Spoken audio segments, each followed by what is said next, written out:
All right. Good afternoon, everyone, and thank you for joining us on today's Wednesday Wise webinar. My name is Sydney Konahia, and I'm the Manager of Member Services and Retention with the IFA, and we have a great hour lined up for you. Before we begin, I just want to touch on two things. Today's webinar will be recorded, and it'll be made available later this evening on community.franchise.org, as well as IFA's YouTube channel. And if you have any questions for today's speakers, please add them in the chat box, and they will address them towards the end of the session. Today's topic is the art and science of marketing in 2024, when consumers have higher expectations but shorter attention spans. And it's brought to us by Location 3. Here to provide today's discussion are Vera Shafiq, VP of Digital Strategy with Location 3, Crystal Ware, Managing Director of Location 3, Kelly Krumvoets, VP of Marketing with Any Lab Tests Now, and Bo Lowry, VP of Marketing with Wild Birds Unlimited. Thank you all for joining us today, and thank you again to Location 3 for sponsoring today's webinar. And I will now go ahead and turn things over to our speakers to get us started. Awesome. Thank you, Sydney.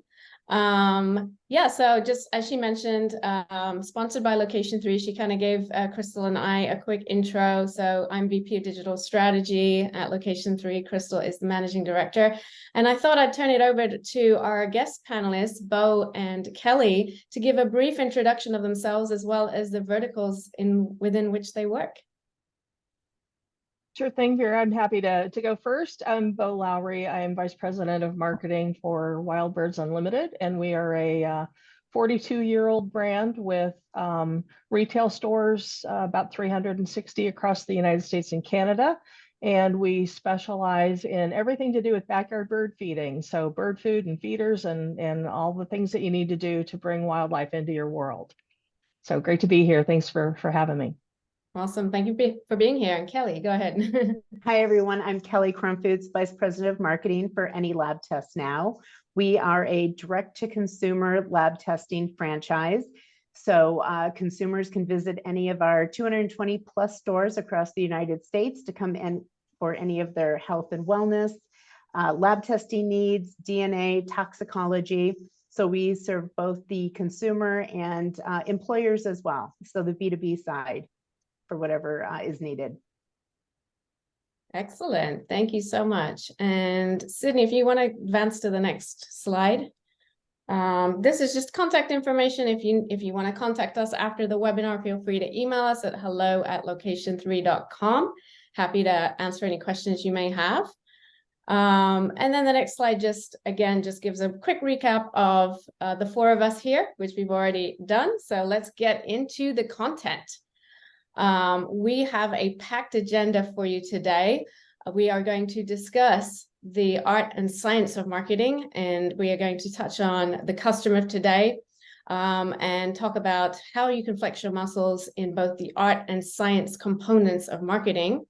And we thought it would be fun to use a persona as kind of the center of our discussion today. So this young lady that you see here is Ambitious Annie. And she is 27 years old, and she is a zillennial. So a zillennial is a new term that I heard being used recently. She's a kind of a cross between a millennial and a Gen Zer. But long story short, Ambitious Annie has high expectations and a very short attention span, just like everyone else in the world these days, right? She is the savviest of digital natives, and she can spot anything that's inauthentic from a mile away. So we are going to use her as our case study of, how we go ahead and use art and science in marketing. And we are going to chat about how we will keep Ambitious Annie happy, engaged, and a loyal customer for our brands. Our hope today is to get you inspired to take some immediate actions after you walk away from this webinar to improve the use of your art and science muscles in delighting your customers. So let's go to our next slide and topic. Crystal, take it away. Yeah, so we thought it would be best to kick off the conversations talking about how our customers have changed. So this new zillennial, as they're being called, is technology driven. They're in many ways, they're digital first. They have very short attention spans, like Vera has mentioned. They seek immediate gratification. They want to engage with brands that align with their core values, and they want to do it in a way that is easy and convenient for them. So knowing that these customers are wanting to engage in technology, that need quick responses, and they need to be delighted, as Vera said. Kelly and Bo, what are some of the things that you all have done to adjust your marketing strategy and the technologies that you use to better reach those customers? I think for us, it, was really looking at the whole ecosystem of the online experience, you know, from beginning to end, but really looking at when they find us, what is that experience like on our website? Because we know that, you know, COVID accelerated that for so many different verticals, you know, starting in 2020. And so many, I think, businesses, if they weren't well equipped to be able to serve the customer, you know, very quickly put together some sort of experience. But really going back to that and seeing if it's as intuitive today as it was back then. Technology has changed. People got very good at shopping online, purchasing online. So what might have been foreign a few years ago now is very natural for users.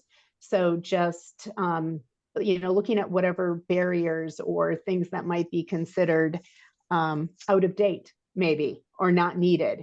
So, you know, decreasing clicks, as we like to say, for the user. And really keeping up on that and you know, looking at that much more frequently than before.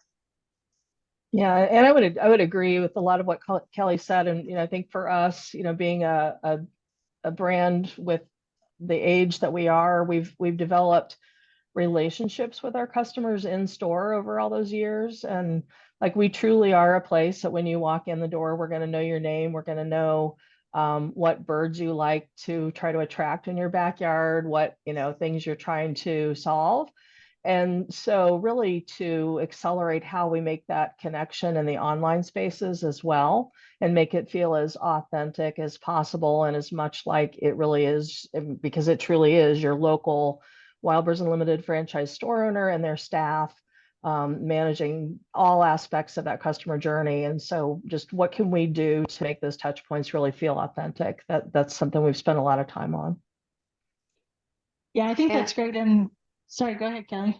No, I was just going to say with what Bo mentioned, I think there's always, and I think that goes to the art and science, wanting to subtly, you know, help your customer down the path, but not force them down a path that they may not want to be in. So I think it's always that delicate balance. Cool, not creepy, right? Yeah, exactly. Exactly. Right, delighted, not creepy. Delighted. Yes. Delighted.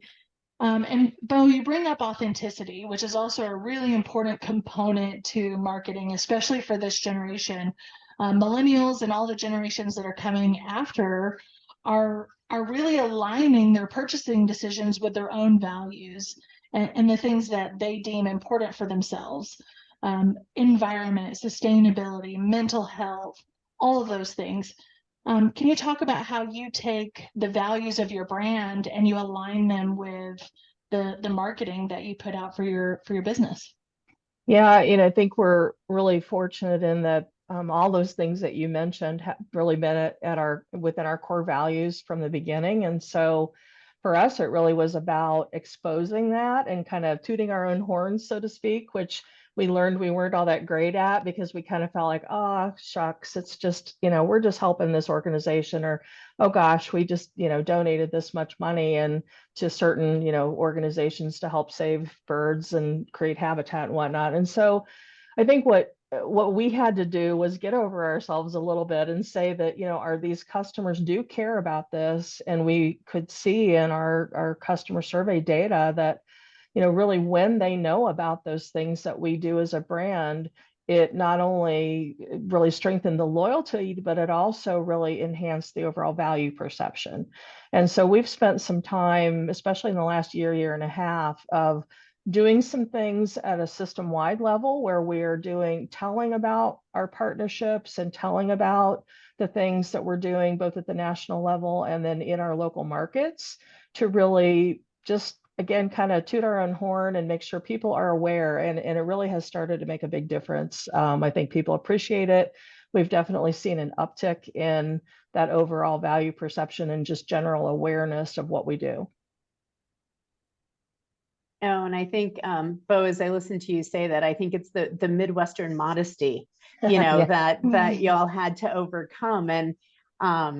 And I think that's such a good point because the Zillennial, they definitely have that, wanting to do businesses that do good and wanting to align themselves with that. And so, what is it that we're all doing, whether it's on the corporate level or on the local level? So many of our franchise owners, in all different brands, partake in different types of charitable contributions in their communities. So really encouraging and supporting and helping owners to be able to showcase that in their local markets as well, I think is so important. Yeah, there, some simple things, even that as we looked at all of our stuff as well and just thought, well, what could we do better? Simple things like having a section within the email marketing messages that go out that link to the local store's website where they can tell about their community involvement and how they're supporting different organizations. And we've done, again, some things at the system-wide level, but even in store, we've always had a community board of sorts, but we really have formalized that in the last year or so, and really made it bring our mission statements more into play. And it's a place where the local community can share what birds they're seeing in their backyard, as well as us kind of tell what's happening in the local area. That's wonderful. The other nuance that I think has changed quite dramatically over the past few years is an understanding of data privacy. I think more so now than ever before, people are aware that we are collecting information about our customers, and we're trying to use that information to make their experience delightful through personalization efforts and things like that. How are you all helping your customers understand that the data that you're collecting and how you're using it is in a very authentic manner, that you take their privacy really seriously? We talk about where whenever we're capturing it or where it's needed, spelling out specifically what it's for and what it's not for.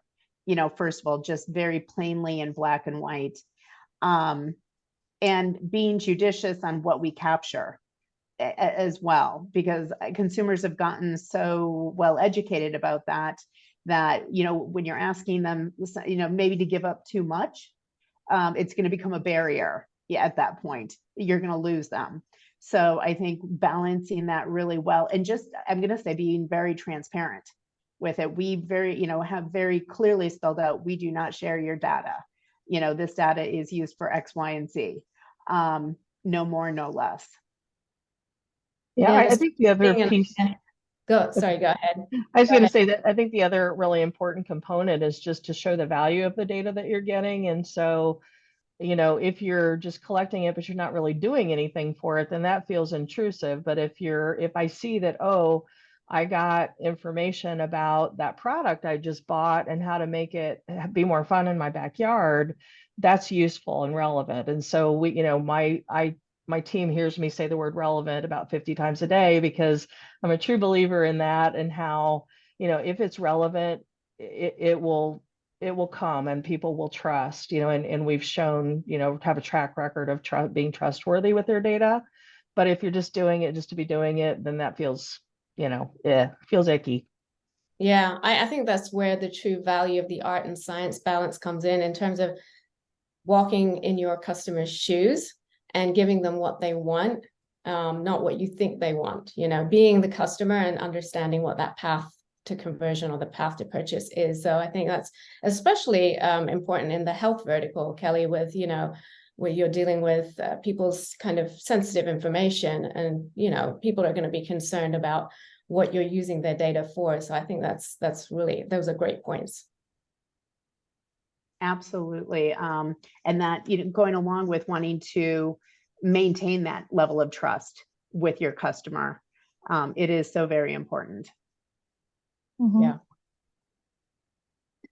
So how about we move ahead and talk about how the bar has been set very high, Vera? Yeah, absolutely. So, this slide really kind of depicts what consumers have gotten used to over the last few years. So this is Netflix. Netflix is well known for its personalization. You go onto Netflix and you will get recommendations on what you should be watching based on your preferences and your interests. Amazon is another great example of how they've used both the art and science of personalization to give you as a consumer options as to what you should be ordering based on what you previously ordered or shown interest in. And then finally, I would also call out Spotify. I think Spotify is a really great example of a brand or a company that uses that technology piece to give you recommendations, and it actually creates playlists for you, the made for you playlists. So, I would ask both of you, Bo and Kelly, what do you think personalization really means to your customers? And have you had success with personalizing products or recommendations on your website or app? Yeah, we've done a few things in the last couple of years, in particular, where we've added some capabilities to our website to, if you are a logged, a registered e-commerce user in particular, we know that, and so we can serve up some content even within the e-commerce stream, like cart recommendations. For us, it's very much you buy this bird feeder. Hey, did you need that bird food? Or what are you going to hang it with when you get home? And so that, just those kind of, you bought this, you may need that kind of a thing, that I think is very, again, useful for our customers. We've also done some things that just seem maybe simple or like they wouldn't have great impact, but surprisingly they have. We've got a little information bar that pops up on our kind of quote unquote corporate website that just says, click here to connect with your local certified bird feeding specialist. So that drives them to their local store website. And so what we found is even just the folks that have been through that experience end up having a higher average order value than those who don't. And theory, we can't prove for sure why, but we really think it's because they've made that connection with the local expert. So just some of those things that they don't really take a huge lift and they don't feel super intrusive, but they can really make a difference in that customer journey. That's great. Thanks for sharing. And we've just started just a little bit as well. Very, like Bo had mentioned, if you have selected this test, you may also be interested, in that test as well. So very similar logic. And on our local pages, our owners can do some personalization as well, really in their territory or part of the country where they're at. If they're in an urban, metro, or rural territory as well, with test suggestions and messaging as well, so that the experience on the local site feels very, based locally. So, something that might, have come up in the news in Houston, something in the water, perhaps a health related topic. So that when they land on the website, they see messaging around that and can very quickly get to what they may be interested in. Or if another part of the country has, again, a health related topic that may be in the news that, you may be wanting testing around because you're curious about it, they can have these areas on their website to address that. And I know when we were talking, I think it was last week, I feel old because I think about how absolutely how Amazon and Netflix has curated this experience so personally for each user, you know, to the point that when you're talking with friends about new shows, you realize how different your experiences are and how curated they are. You know, I remember the day, you know, digital marketing when it was starting, you know, it was drop them off. I used to say, drop them off at the front door of the mall and let them wander through, and they'll put things in their cart, you know, as they get there, find, you know, more things to be interested in. And now in 2023, it's no, drop them in front of what they want in the correct aisle, you know, get them from Yeah. A to B as short, you know, in the short amount of time as possible. And Yeah. how things have changed. The one thing, you know, I like, you know, what Wild Birds has done, and what I think about is though, is it, the framework of personalization is nice, but again, not over personalizing it, you know, allowing the consumer to still be in the driver's seat and to get to something else that they may be interested in that perhaps we didn't think about. Yeah, there's kind of that short attention span versus like the joy of discovery, you know, Exactly. and Yes. so you don't want to take away that joy also. But yeah, some of the other things that we're excited about on our side is just you tapping into more transactional information with a CDP, a customer data platform, where we are able to see things like, oh, Mrs. Smith bought birdseed today. I bet Mrs. Smith needs to know how to properly store that bird food. And so we'll send her a message, you know, and it's very, again, very relevant, very useful information, but doesn't feel like we're stalking her. You know, and I think even within a franchise system, that's really important as well, because as you might imagine, birds, habitat, all that are very different in different regions of the country. And so, you know, we're, at least in the beginning, we're trying to start out fairly high level, where it doesn't matter where you live or what region you're in, safely storing bird food is the same anywhere. So we're kind of starting with those messages first. And, you know, we know the tools can do the very detailed level, you know, you live in Tucson versus you live in Minnesota, kind of messaging. But just again, I think the other audience here that's always really important is just franchisee acceptance and embracing what we're doing with the data as well.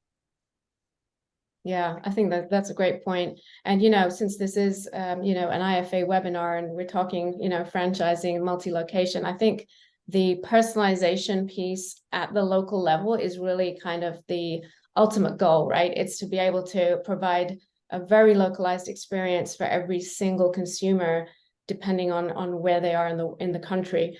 And sometimes that can be really challenging. So, you know, we will get into a little bit more of, you know, how we use technology to do that in a little bit. But the CDP that you mentioned, Bo, is definitely a step forward, a huge step forward in being able to kind of understand what your customers are doing or your prospects are doing on the website. And really kind of get a nice rich database or a rich profile of your customer. And I think it's really key then also to be able to build on your customers' interests over time as they engage with your brand.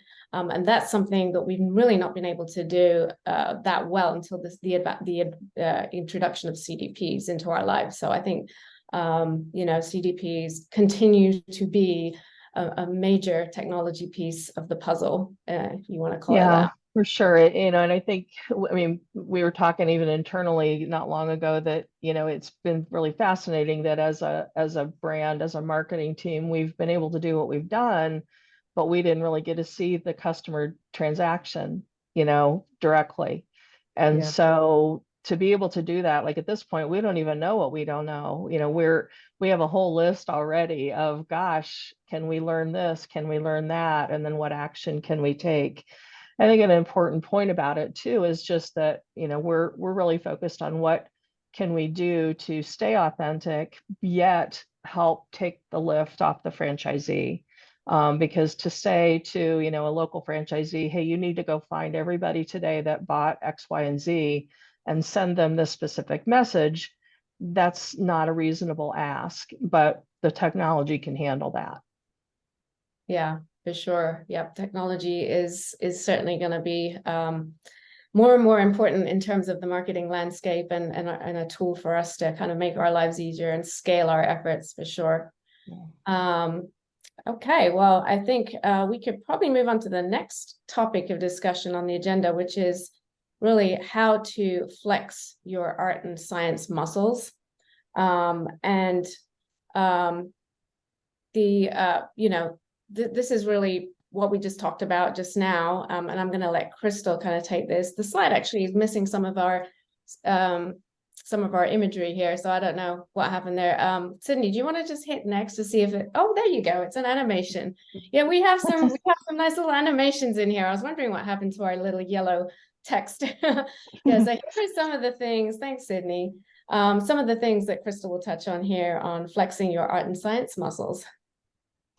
Yeah, so I really love this idea that we're talking about balance, because as we all know, if you rely solely on the data and technology, then you can easily lose the authenticity. And Bo, I loved you said the joy of discovery, right? We still want to keep that in our brand's consideration.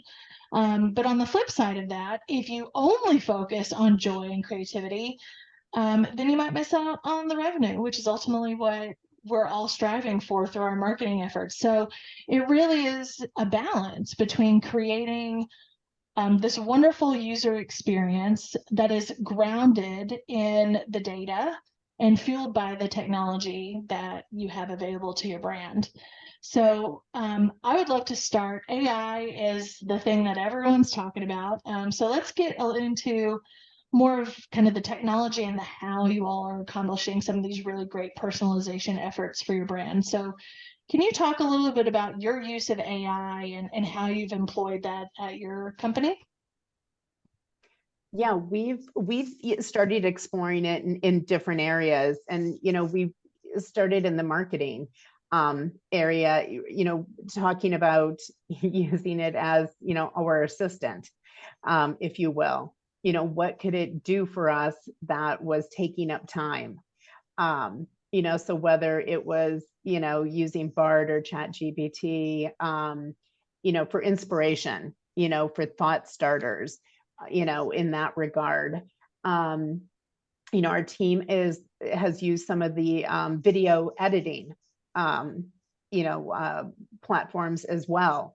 Again, things that just eliminate time, create efficiency is really what we're looking at right now. Again, there's the content side, there's the creative video side. We're doing more exploration in as well. But we are very much interested in, again, how it can create efficiencies and move things along more rapidly, because there's not enough minutes in the day, and the months fly by too quickly. And especially with needs on a marketing team, always things move so quickly. So we're really, digging in and looking at all of those different areas within the company and with people who right now are interested in it. We've realized there's a real range in desire and, and I say aptitude, even though we talk about platforms and so forth, but, there is a range even in aptitude and appetite for it.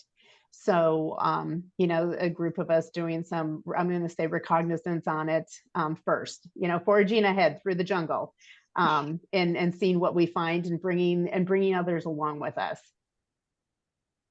Yeah, we've taken, I'd say, a slow approach at this point.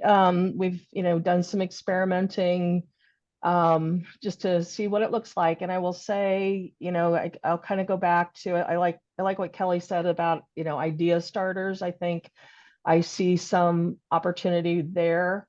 We're such a niche that I will tell you, like, some of the early attempts, number one, didn't feel very us. So that human touch, I think, will always be important, that our brand voice.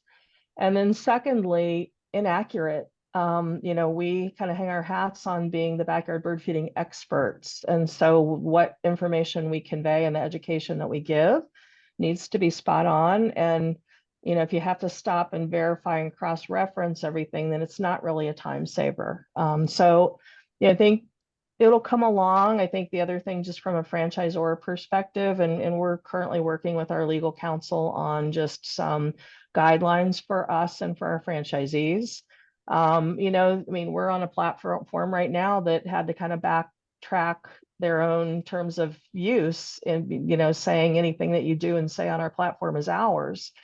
You know, we spend a lot of time, effort, energy, and money to develop intellectual property that we don't want to lose control of or that benefit from. So not to say that, you know, we shouldn't stay with the times, and certainly can do that and will do that. But I think just with some guidelines and some eyes wide open kind of a scenario. And I think, and yeah, and that's the same, Bo. I could not agree more. I think, you know, part of it, again, balance. Yeah, as your words relevant, mine is balance today.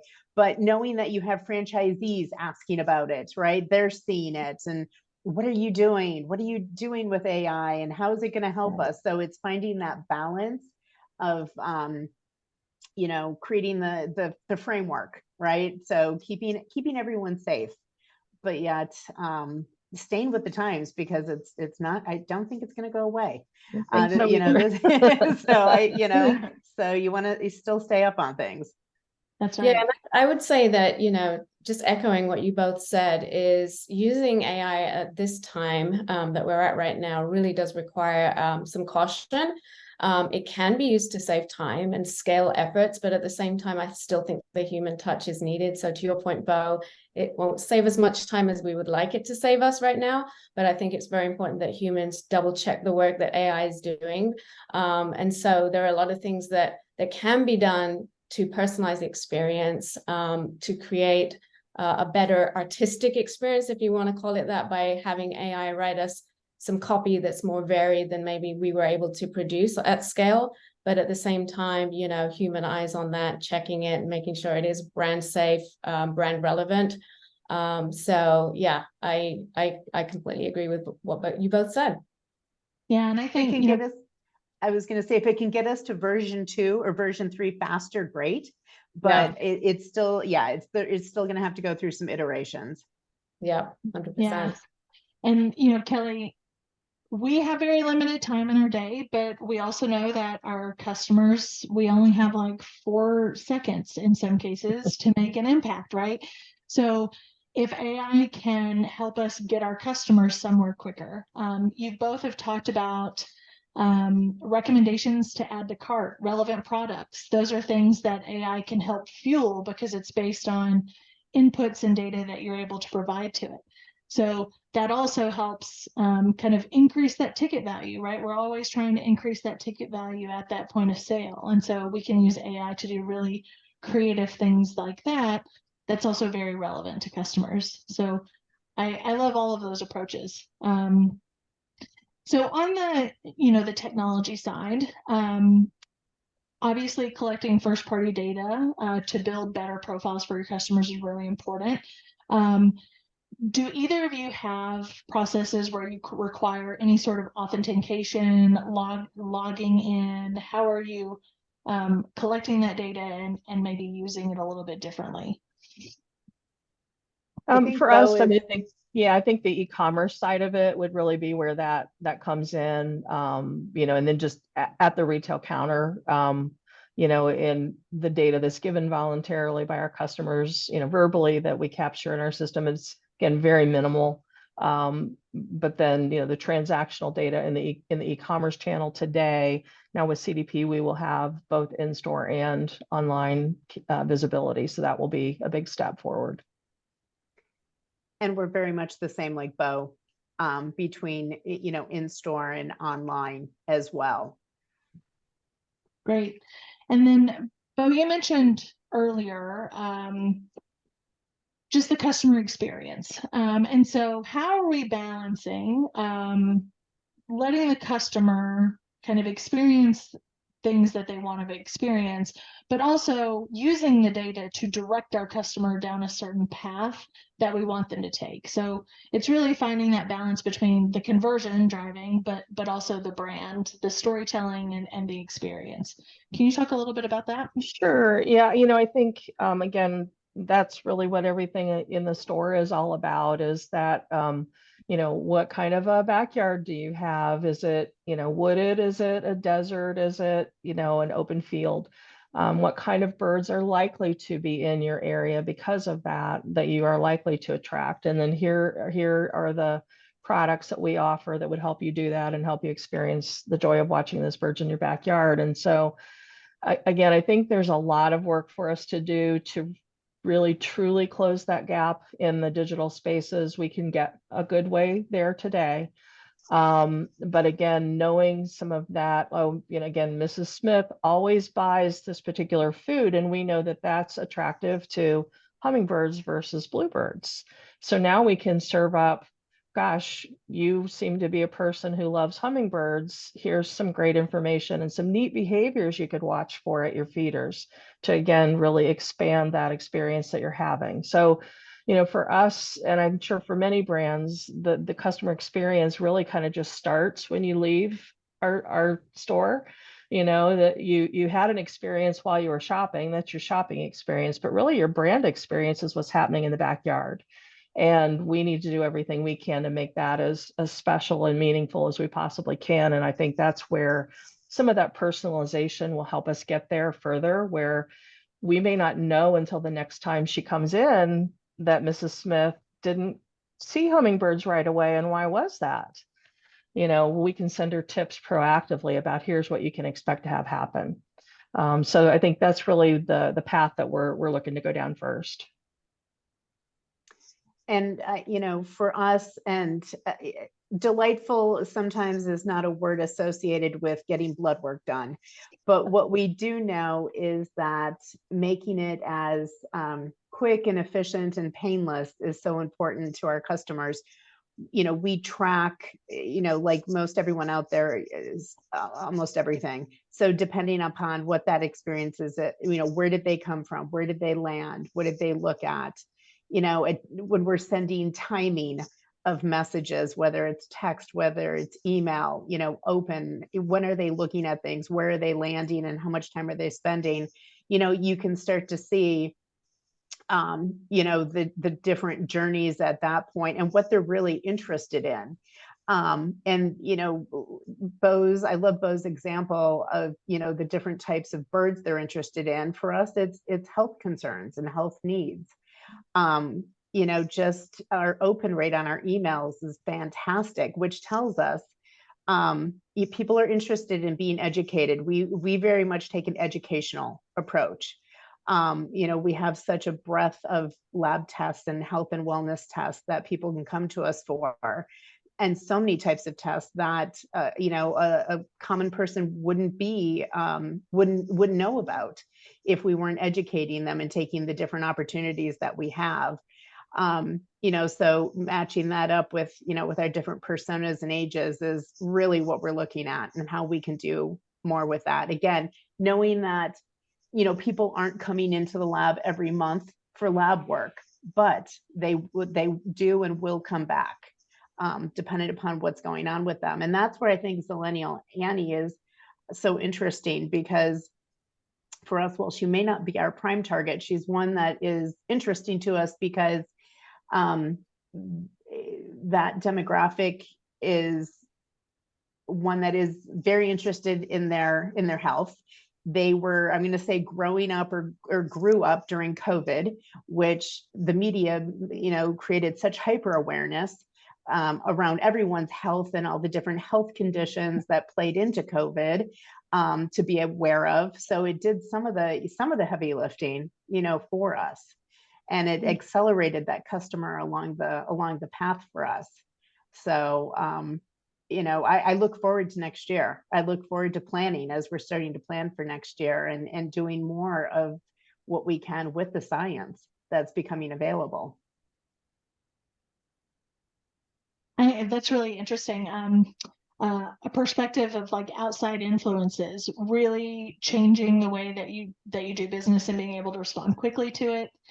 And I loved everything that I just heard was around our audiences, our customers are really diverse people.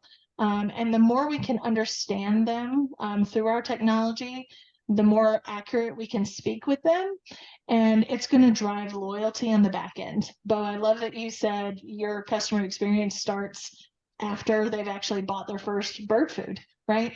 And so by creating these audience segments, by creating more robust customer personas and profiles, you're able to build that brand loyalty, and keep those folks customers for many, many years. So I think we can move to our last topic, which is, again, knowing that we have about 4 seconds to capture people's attention. What are some of the creative ways that you're doing that? Sydney, if you don't mind advancing the slide. Oh, yeah, there we go. With So we have a cats. cute little kitty here. Little kitty's attention has been grabbed. So this was the kind of the hook here in terms of grabbing our personas or our consumers' attention and keeping them hooked. And I think this is another area where art and science come into their own, right? There's several ways that we can do this. I think one of the interesting things to think about is what are the trigger points that are, you know, kind of getting our target customers' attention. Every customer can be different and have a different trigger point. Some of the things we already touched on are things like, you know, mental health, physical health, social causes. You know, the Zillennial especially is drawn in by brand values or sustainability. There's a lot going in pop culture right now. So there's a lot of things that really resonate with the Zillennial specifically in pop culture. And then that sense of community as well. So, you know, millennials are very likely to do business with a local store or branch. Especially after COVID. And I think there was a study that came out that said after COVID, millennials are actually even more likely to want to do business with local branches because of that sense of giving to the local community and contributing to the local economy. So all that to say, there are many trigger points that we can use to grab Ambitious Annie's attention. My question to you, Bo and Kelly, would be, what types of trigger points have you been testing and experimenting with, and what have you seen success with? Yeah, you know, I can mention a couple of things, some, you know, pretty simple, but pictures of the people who are at the store, real easy thing to do, but just, you know, again, when you order from the e-commerce platform, your order's not going to a warehouse. Your order literally is going to the back room of the store that you walk into, and the same staff members that you talk to there are getting your stuff, putting it in a box, and either delivering it or sending it out to you. And, you know, we've tried to make that really apparent in quite a few places on, you know, emails, on websites, on the e-commerce site, you know, and to really drive home that fact. I think social media plays a huge part in that as well. And, you know, as crazy as the social media landscape is these days, you have to be there, right? But it gives us that opportunity to tell the story behind who are the people that own this local business. You know, we have a couple of franchisees that come to mind that have done a fantastic job, you know, multi-generational. You know, the kids have grown up in the business and now they're buying the business from the mom and dad, or the, you know, second generation has the third generation grandkids are there, and we can really show that and really humanize that piece of it. I think means a lot to people, you know, and just the impact that has in the local community again. Yeah, I think on the other side, maybe a little more complex and not as personal in a way, is just never sitting on our laurels about things and just always looking at how can something be made better. And, you know, even like our loyalty club that's been around for more than 20 years, it's extremely successful. But because our customer landscape has changed, are we delivering with that loyalty club all the benefits that today's customer really cares about? And so we're taking a hard look at that, and some things about it may change, just again to meet the needs of today's customer, and just not expect it to always be the way it was 20 years ago. Yeah, for sure. Kelly, any thoughts? I think for us, it's imagery, you know, using imagery that reflects who they are and, you know, who is that customer, clear, concise messaging. You know, we talked a little bit about storytelling, but still clear and concise, giving them what they need. Social media, I think, definitely plays a role on that, especially in the local level, where owners have the opportunity to really create the atmosphere and the culture that their businesses will provide the customer in advance. We know that so many customers do research on where they're going to spend their money and who they're going to, shop with, that, that gives, whether it's photos, videos, different types of messages, whether it's maybe a little bit more buttoned up and professional, but fun at times as well, with their teams and their staff in the stores, so that the customer really begins to connect with them even before they come in and know what to expect once they get there. And I think, creating that human touch is so important. But again, I'm doing it just concisely, very quickly, because it is true. You don't have a lot of time when people are scrolling these days. Yeah.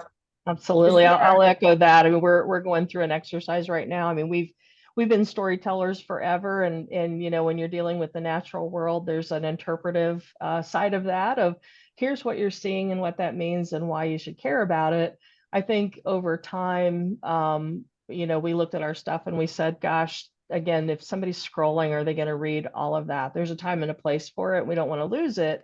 But we're actually going through an exercise right now of looking at our just kind of top level marketing elements, and can they just be more concise and just get to the point quicker? Yeah, 100%. And I'd say, also as part of the browsing experience, when people are searching on Google for a local business, I think staying on that local community level, being able to find what they need really quickly in terms of a local store and understand, okay, hey, what does my local store look like? Pictures, videos. What are the reviews? Having, really great reviews, or at least an engaged owner who's responding to their reviews. So this is all to do with local listings, really.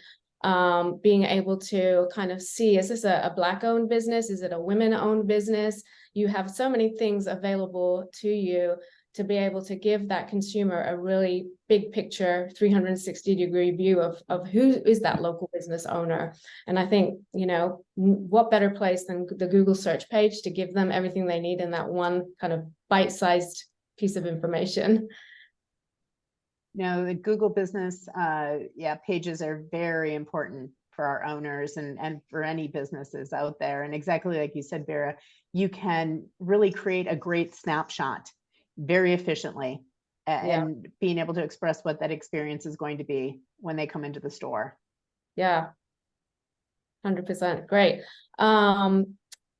What about, so I know, Bo, you touched on loyalty, and loyalty, I think, is really important as part of keeping them hooked, right? It's the second piece of grabbing people's attention. How do we keep them hooked? And often overlooked by marketing teams just because it's, the sales already happened, but how do we keep these guys engaged? Do you have any examples of, or additional examples of loyalty programs that you've introduced, or things on a mobile app that you can share with us that really helped kind of increase the loyalty rate? Yeah, I mentioned we developed our own loyalty club. It's been more than 20 years ago, the Daily Savings Club, and it has been extremely successful as far as keeping customers engaged. We sell a consumable, so people do come back to us to buy bird food to put in their, they're going to buy a bird feeder ever so often. They're going to buy the food to put in it, hopefully multiple times a month would be what we would love to see, of course. And so we have to, I think the big thing there has been, how do you keep that loyalty customer engaged and enjoying the hobby? And part of it has been around, things that they can only get through us, foods that are exclusive to Wild Birds Unlimited, different ways of feeding. We have a term that we use called being seasonally savvy. And so the way you feed in the spring versus the way you feed in the summer or the fall, there's different things that are happening in the natural world and that the birds are doing. And so really trying to call out to customers' attention those things to watch for and why. you now switch to this kind of feeding or this particular bird food. I think it's been really, really helpful and really driving that loyalty. But just, again, there are exclusive offers, there are exclusive events that happen in store, invitations to things like that have really resonated with our customers too. Awesome. I love that. Kelly, any examples that you could share? Not as good as Bo's, but I will tell you, it is something that we talked about, keeping the customer coming back. Again, in our business, if you are on some type of prescription medication that you have to have reoccurring blood work done, we want to keep you coming back. But we really work to distinguish the experience in the store for our customers to be so different from the more traditional clinical experience, because we are direct to consumer. So the turnaround time, the personalization, the greeting when the customer comes in, that whole experience from beginning to end, to really set themselves apart from, whoever their competitors may be in their community. And as we train and work with owners on that, and they, you start to see the separation just in reviews. As we're watching reviews of our stores against, again, competitors in the territory, and you can really see how that human connection pays off, so that when a customer walks in, and if they are, a customer that is coming back, every quarter, that the MA has looked ahead to see who's on the books for that day, and to greet them with, again, that semi-level of connection. What did you say, Bo? Creepy, but not, not Cool, creepy. not creepy. Yeah, exactly. Not creepy. Yeah. Exactly. Yeah. Really goes a long way with people, because again, getting blood work, not fun, but if the MA or the owner can make it more comforting and create that connection, it really does make it so much more enjoyable for them from beginning to end. That's great. So not a Excellent. traditional loyalty program, but really creating that loyal customer in another way. Yeah, keeping them hooked. Yeah. Yeah, the Great. That's awesome. elevated customer experience. I love that. Okay, well, that brings us to the end of our discussion set of slides, and I think we have a few minutes left to do some Q&A. So I wanted to get kind of some questions going. I see one of the questions here in the chat, so maybe we could start with this one. And that is, how do you get the franchisees to tell you what they are doing in their community? It's like pulling teeth. We do a lot of online social media stalking. So, we'll see some of it, because sometimes they will post it on their social media and we would have never have known.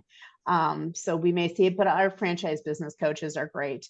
So just in conversation as well with them, and organically, but a little process oriented as well, being to, passing that information over to marketing from the franchise business coaches is a great way. Yeah, we actually have a monthly marketing activity report that is a requirement that they fill out, and we do ask about it on there. So we're capturing it, on a monthly basis. But you're absolutely right; it's hard to get people to tell the great things that they're doing. And we, have for years we had a recognition within our annual conference of, we used to call it Friend of the Environment Award, and it was like pulling teeth to get people to raise their hands and say, yes, I think I'm deserving of this. We took a little different approach this year and changed the name up to our Songbird Hero recipient, and we kind of broadened the field a little bit. And it's not just a single person necessarily, it may be a handful of people. And so I think it also helped people not feel like, man, I don't have to just really be the end all be all of across our entire system, as I think they just felt like their peers do such wonderful things as well. So that seemed to have helped a little bit too, just to kind of broaden the field a little bit. Great. Thanks for sharing that.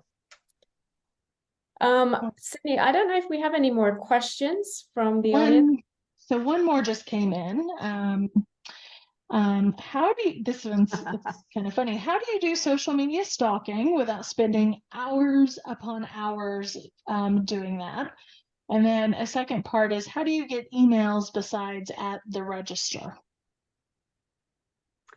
So the social media stalking, some of us have accounts set up that are only watching owners. So you're not scrolling within your own feed. So you're not hunting through the haystack, if you will. So you very much much more quickly can see their accounts. And honestly, it takes focus. You can't, if you're looking for stuff and scrolling, you can't get your own attention, take you down other rabbit holes. And how do we get emails? We do collection on the website. We've got various opportunities throughout the journey for them to give up their email address. So at different points in the journey. Yeah, I would add to that, a big thing for us is just at community events. So if we sponsor, a bird walk at a local nature center, or, any kind of an out in the community event, opportunity for people to give us their contact information there, which is a great way, not only for people who know about us, but just, potentially new customer acquisition and being able to market to those folks as well. And on the email capture, anytime you can provide education that's behind like a gated email, that is a really great way to build that email database. Kelly probably has a lot of education around healthcare aspects related to the testing that she provides.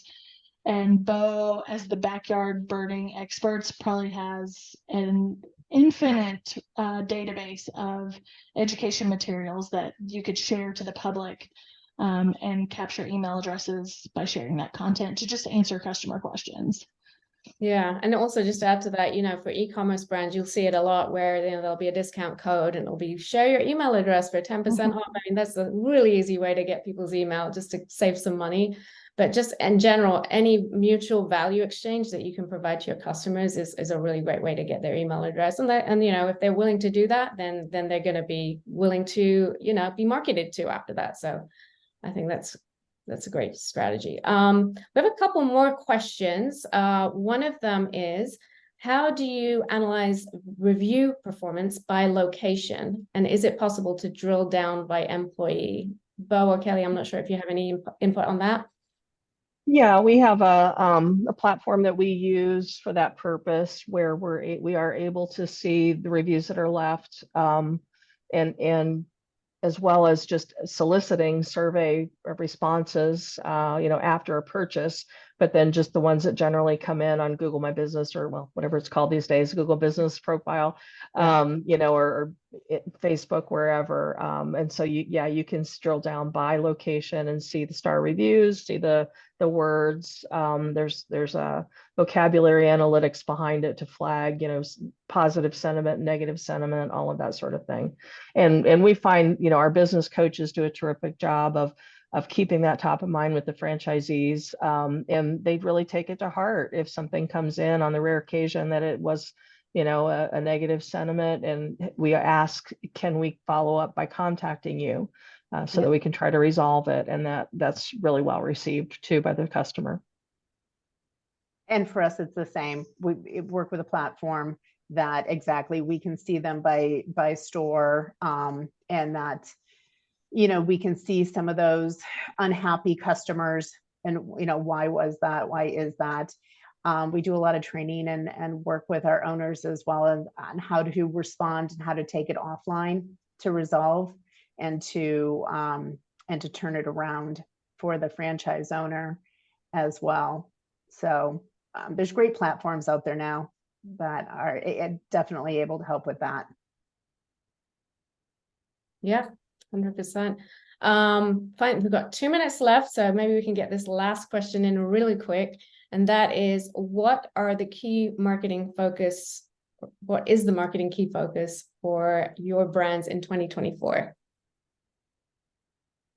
I really do think personalization is going to come into its own for us. It's something we've been pursuing for a while.